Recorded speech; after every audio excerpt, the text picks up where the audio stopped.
what he's going to talk about. But I have a couple of clues. Ben is one of these people that is interesting. Whenever you see what he's saying as far as you chat to him, there's always holes of time that can disappear in the times of our conversation. And if you see what he's posting on Facebook as well. So, and he's just said to me out there when we're talking about gravity, he said, you've just explained exactly what it is that I'm going to talk about. So, thanks, Ben, we don't need you. I'm quite happy with that, Julian. That's all right. But I'd also like to say that I admire any man that is brave enough to wear a pale suit for a whole day. Somebody had to do Saturday Night Fever. Absolutely. And after lunch, let's have a good, thorough examination and see whether he's managed to maintain this. So thank you very much, Ben. We're really looking forward to hearing what you're saying. Thank you very much. Okay, so I'll just get it out pretty quick that I am shitting myself, and that's kind of the nature. The pants are secure. We're good. And that's kind of the nature of how I am as a presenter. I kind of just let stuff tumble out my mouth as it's going to. And I can only be grateful for some of the support I've had leading up to this talk. The first image isn't of a chimp squatting down taking a dump, which was designed as a bit of a joke to highlight how I was, but also as a slight homage to Julian's poo speech as well. So first of all as well, I'd just like to say a really big thanks to Michael and Paula and Gus for the opportunity to come and speak to you guys about what I'm going to cover today. And before today, I had a bit of a feeling that I was going to be a little bit fringe, a little bit on the edge of some of the stuff that we were talking about here today. But actually, after listening to Paula's opening speech, listening to Julian's opening words, listening to David's speech, actually this fits in really nicely. So I'm looking forward to sharing this stuff with you. I'm going to ask that you reserve any questions for the end, and obviously I'm going to be around so we can talk about stuff later as well. And I'd also just like to do an apology that my brother Simon isn't here presenting with me, because originally this was going to be the two of us presenting together, and he was going to add on some of the tech that I wasn't, and vice versa. But he's teaching in Poland for the next 10 days, and we had hoped to fly him out tonight, but it just didn't work out that way, so apologies that he can't be here. So what we're going to do first of all is we're going to address 3 questions in my presentation. I've got a lot of stuff to get through, and I'm going to try and roll through it as fast as we can, because I realise I'm the last talk before lunch, and I know some of you are getting a little bit fidgety out there. So we're going to look at what integral theory is, what LifeForce Dynamics is, and how these perspectives can be used to improve your Bowen practice. And integral theory was something that was developed by Ken Wilber, who's an American philosopher. And it's there basically as a model to honour key insights into one comprehensive map of all models of human emergence, and it distills them into their fundamental elements. It's an integration of knowledge, traditions from east to west, cognitive science to systems theory, spiritual practice to physical training. So it's covering quite a lot of stuff, really. And it's a search that's led into an integral map which distills major components of these traditions into 5 aspects. And this simple map helps to describe the contours of your being and are the keys we need to unlock human evolution. All beautiful words. And it allows more effective, more compassionate, more comprehensive ways of being human, making its inhabitants more aware, more inclusive and more loving. Is there anything on there that wouldn't be useful to you guys as Bowen practitioners? Okay, that's a good start.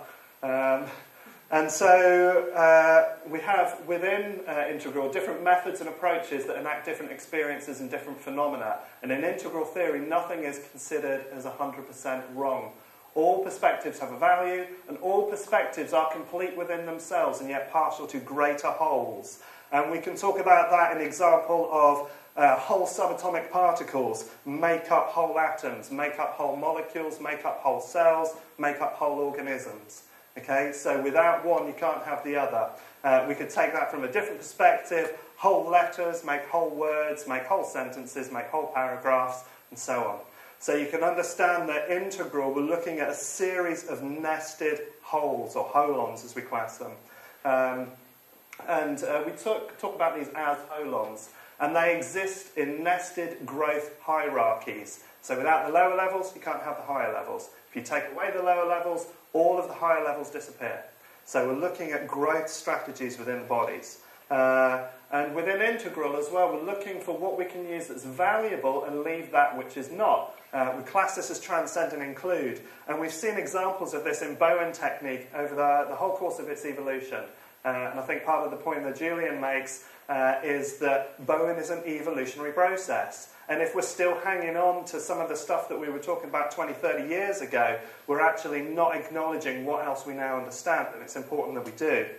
And we're going to focus today on one aspect of the integral approach, which is known as the AQAL, and this is the all quadrant, all level, but it also includes what we class as all line, all state, all type in there as well. And don't worry too much if this stuff goes over your head. It's quite complex, and you can read a lot about it later on. So it's a series of maps that helps to recognise the complexity of the nuances arising in the world around you right now. It's the territory of who you are and who you can become. So the approaches to fields such as healthcare, economics, business, spirituality, ecology, they're becoming more provincialised, and they're not able to live up to some of their well-intentioned promises because their views and approaches are just not inclusive enough. And Integral offers an approach which goes beyond many of the current structures and their inclination to battle one another. Now, a key aspect of this is what's known as the quadrants within integral theory, and these are the four corners of the cosmos with a capital K, because we're not just talking about planets and stars, and it's the central dimensions of your life and your world. So we've got two kind of sections in here. First, we've got a break here on the vertical that goes between interior and exterior. So this is our subjective and our objective views. Now, it's very easy for you to have a subjective experience. All of you are sat there having one now. But objectively, what I can observe about it from the outside, your posture, your facial expressions, your breathing and so on, that has a location in time and space because I can point to it. But any of the interior stuff, the subjective stuff, doesn't have a location in time and space, so I can't point to it. Okay? So I know where your brain is, but I don't know where your mind is an example of that. And we also have a horizontal break here, which is looking at the difference between individual and collective. So the difference between an individual I and its exterior it is also the difference between a collective we and the social it's. So we're looking at kind of cultural worldview and understanding in the collective here, and the environment down in the lower right. And what's really interesting about the four quadrants is they do represent our intentional, behavioural, cultural, social perspective of any occasion as it rises.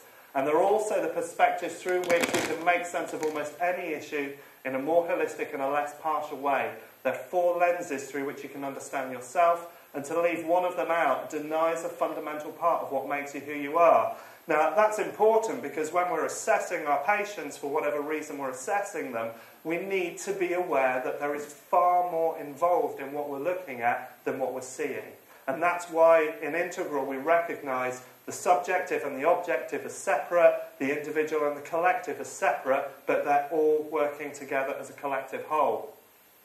So Integral helps us to recognise our tendency towards taking a partial view and to be less than fully comprehensive. The quadrants also hold every other element of the AQAL map, making them a perfect place to start looking at Integral as a theory and an idea. It also shows us how every other aspect of AQAL, the lines, the levels, the states and the types, are arising in all four quadrants. They're not separate.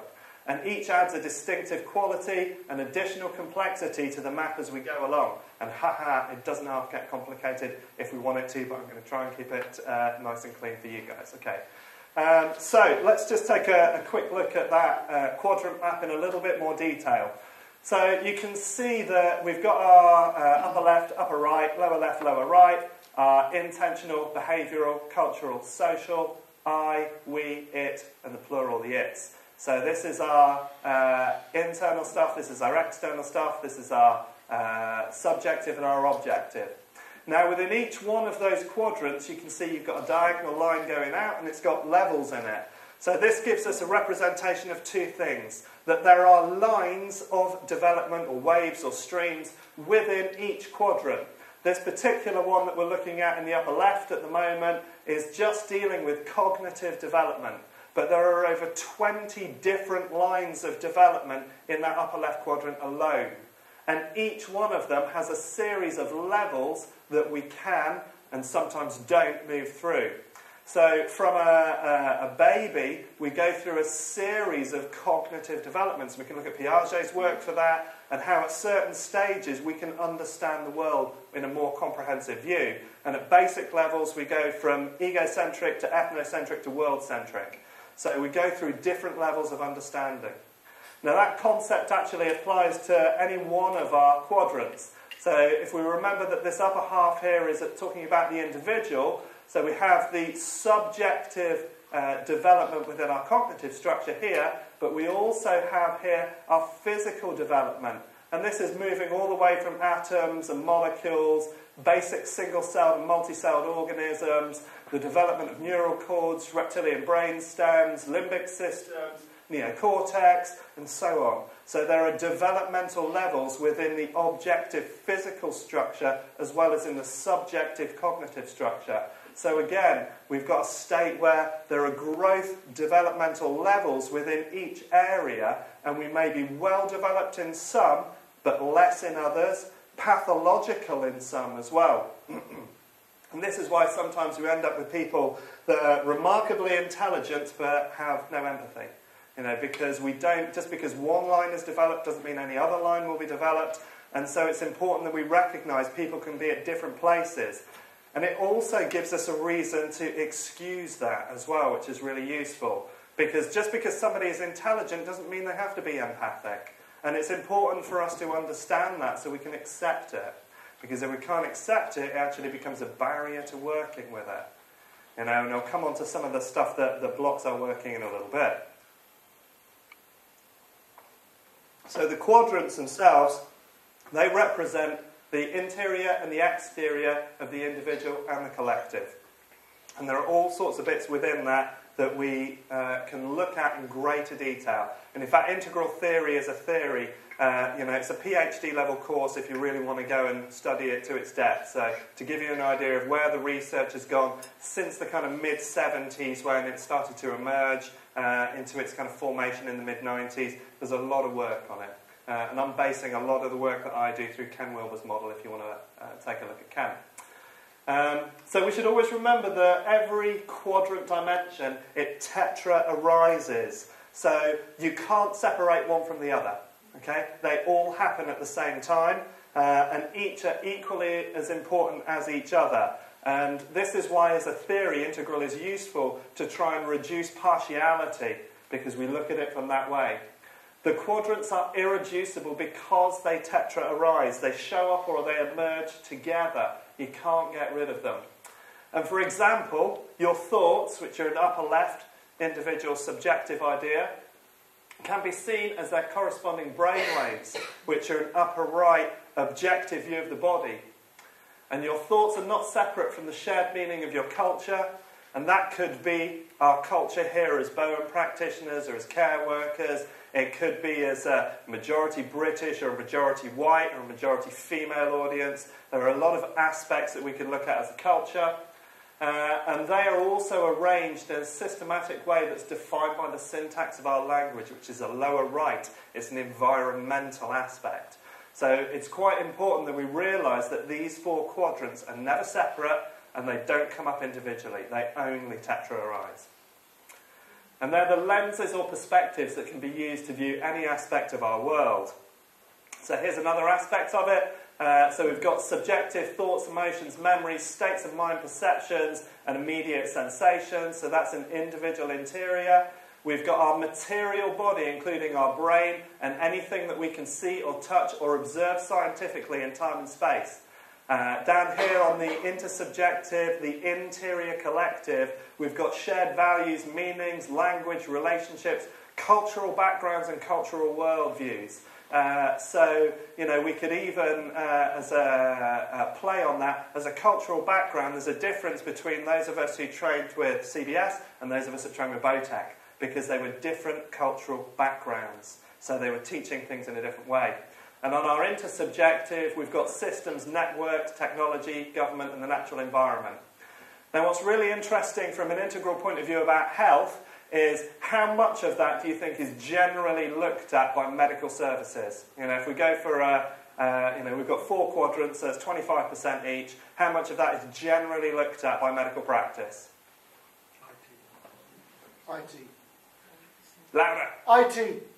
Okay. What else? What percentage of our healthcare, if this represents 100%, what percentage do we think that medical is looking at? 80%. 10. What was that one? 5. 5. For what they deal with. So Yeah, sure. What do they do? 60%. 60%. Any others? Okay, I'll hold it there. So, 25%. Okay, because generally, medical is looking at the body. Okay, so body only represents 25% of this whole that we have.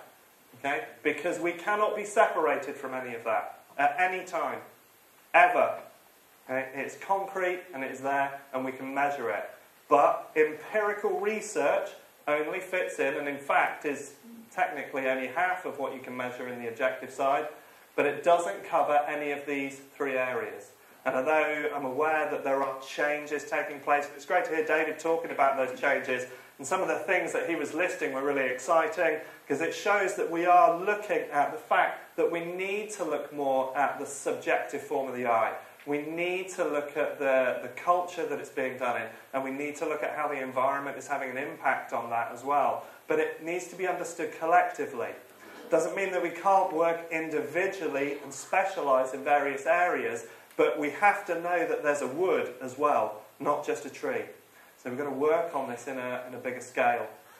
Now, from an integral health point of view, there's a very simple way of looking at this. So our subjective stuff is looking at our emotions, attitudes, imagery, our visualization. In the collective sense, it's group values, cultural judgments, meaning of illness, support groups, so that we have a collective working on that interior.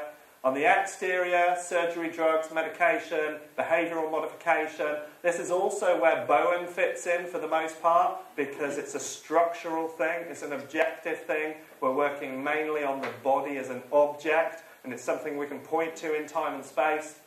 And then we also have our social system factors as well, economic factors, insurance, healthcare policies, and social delivery systems. So within integral medicine, we're looking at all of these things and we're aware of all of these things. And again, David, it's great to hear you talking about aspects of that. And although there's some differences in the language, some differences in the culture, the meaning is very much the same. So this is a slightly more complex version of the integral map. So at the moment, we looked at this bit up here in the top right-hand corner. But we also took a little bit of a look at the lines of development. And we also took a look at some of the levels. Okay, so we've got some different aspects there, ego development stages, we've got some of the cognitive stages here, we've got spiral dynamics, cultural worldviews here. So it's a way of understanding this. I have this map up in my clinic so that when I'm talking to clients, I can talk to them about how we're addressing them, okay, and how we're looking at them, so that they know that they're not just an object, that I'm listening to where they are and how they are and what's going on. There's 2 other parts of this that I'd just like to bring in for you as well. And again, I'm aware this is some big information, but most of it hopefully is fairly recognisable, just not necessarily in this format. So over here we've got types. So typologies as an aspect of the integral map is looking at how all of this is changed by who you are. Now, you can look at that from a lot of different ways. And the easy one we look at is masculine and feminine.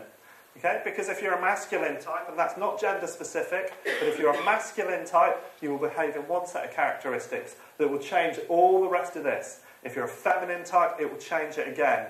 Depending on where you are on a Myers-Briggs scale, or depending on what your astrology is, or depending on what your 5-element type is, or your Ayurvedic type, or any other typological assessment that you can do, it will change how the rest of this works.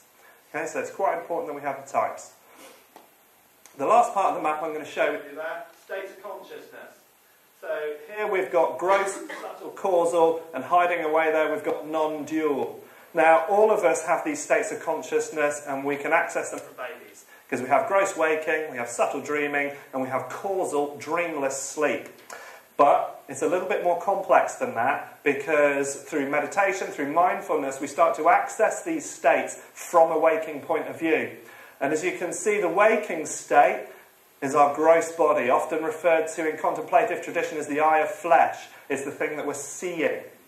In our dream state, which is where our subtle body and our subtle energy exist, so this is still a body, but for instance, acupuncturists who are working with meridian flows, anybody that works with chakras or subtle bodies, these are things that they can point to and measure in ways, so it makes them objective, not subjective. So the subtle body, this takes in our imagination and is the eye of mind. Our deep sleep state, our causal body, our attention, this is where mindfulness is moving to, where we're watching. We're the observer that's observing that which is going on. And when we're observing that which is going on, we cannot be it. Because if we can observe it, how can we be it? And there's a separation between those 2 points. So causal is an empty space. And it's a really interesting one. If you can get people to do causal body meditation where they're in a void and they're not experiencing anything, and then ask them about their pain, they'll go, what pain? Because in the causal body there isn't any pain, because there's nothing there. It's a void. There's a clever space. And at the top of that, we've got our natural or non-dual state, the eye of spirit. And as you can see from the big circle, that encompasses all of those. And that's actually where we can do the space and the emptiness of void and the form of the physical and the subtle all at once, which is an interesting one. And we'll try and go next to some of that this afternoon in the workshop. But I want to make a point about these states of consciousness. So across the top of this grid, we've got our gross, subtle, causal, non-dual. And down the sides here, we've got some levels of development. And these are to do with worldview levels. Archaic, magic, mythic, rational, pluralistic, integral, superintegral. Now what this highlights is that anybody at any level of development is capable of having a non-dual or causal experience. So all your gurus, all your spiritual teachers, it doesn't matter what level of development they can all have transcendent experiences. But how that is interpreted is based at the level of development they're at. And this is why when you had so many kind of gurus and teachers coming over from India in the 60s and 70s, when they got into America, they were really, really good at having big collections of cars, lots of money, sex, drugs and rock and roll, because parts of them hadn't evolved to be able to cope with that. And in many cases it became pathological, and in many cases it became shadow. And again, that's something I'm going to refer to a little bit in a short while. Okay, so, great theory. What about in practice? So it was essential to Ken Wilber that there was a fully practical level to integral, and thus developed integral life practice. And it's got 4 core components on it. A body, which includes movement and diet.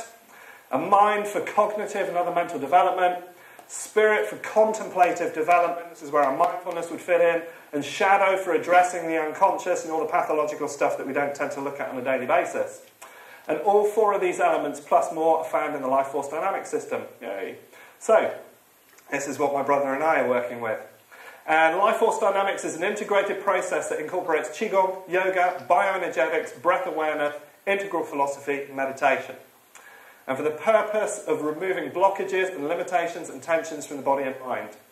Freeing life force energy and directing it to deeper and more dynamic practices. So we're looking at increasing how healthy you are over time, how your day is going, how your life is.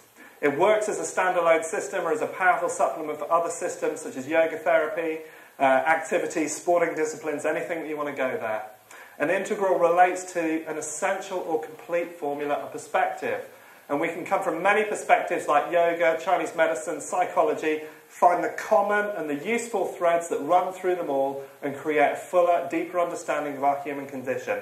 This is what Transcend and Include is about. We want to look at what's useful from any perspective and take it and put it into practice and then drop the stories and drop the shit that's around it and just use what's useful. So, I know that over the past 25 years or more that my brother and I have been working with this stuff, that's what we've done along the way. We've spent a lot of time with a lot of different teachers, taken what's useful, and then found ways out of it when we've hit their stories. So, initial aims of the system. Remove residual tension in the body, centering, grounding, body alignment, building and regulation of our life force, creating self-awareness, calming and regulating the mind, feeling and being with everything that arises in the emotional field.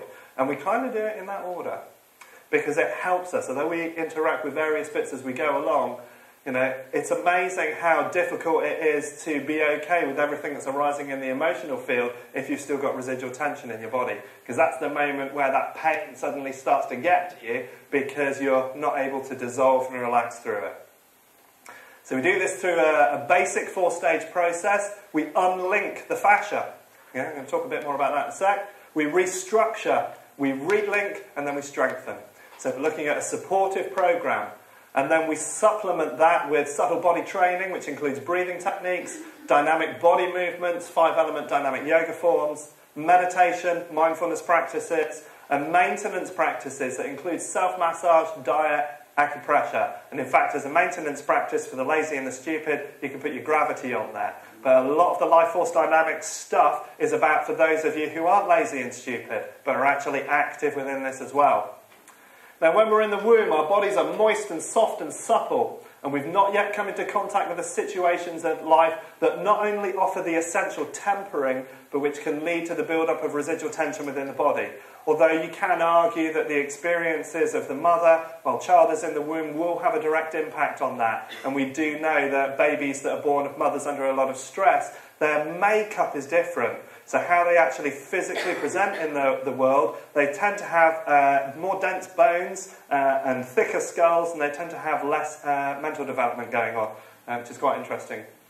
And when we're born, the umbilical cord is cut, we take our first direct insight from the outside of the world, our first breath. And from breath comes life, from life comes movement, and from movement comes everything else, and including but not limited to sickness, traumas and abuse patterns, bad postures, lack of exercise, old age, poor self-image, accidents, strong emotional imprints, poor relationships, inherited patterns that are both familial, cultural and genetic from our parents. And it's quite important that we separate up familial and genetic. You know, because all of us sitting around on a Sunday afternoon, you know, eating a dinner and watching, the Sunday afternoon sport, that's familial, that's not genetic. But it might lead to the same health problems with you.